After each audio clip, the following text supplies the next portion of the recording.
đi gỗ rồi không có chảy nước. Rồi có cục mặt keo đen không lấy giùm anh cái thêm cho nhà chị Loan nè. Khi nào có cái kiến á rồi mới lắp nước luôn. Màu gì vậy? Rồi cái hộp ở trên nó có cái hộp Trước khi mình dán này mình phải xử lý cái mặt cho nó bắn. Đây màu gì?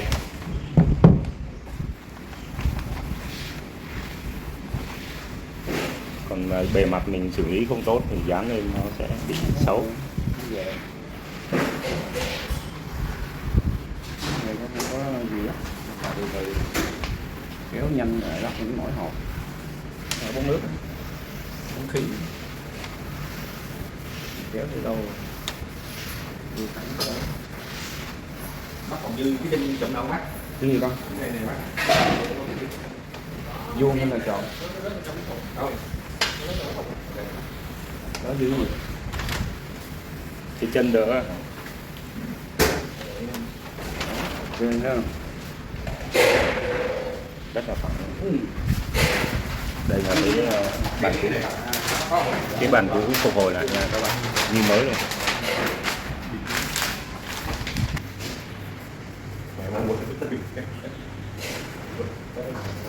Là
thành mặt bản mới luôn.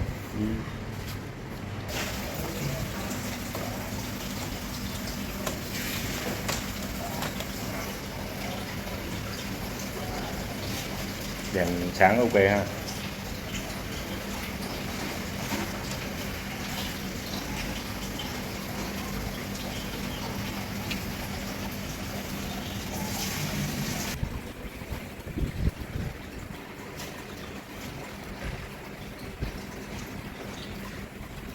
Khúc này ăn tiền.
Gấp xuống dưới thôi.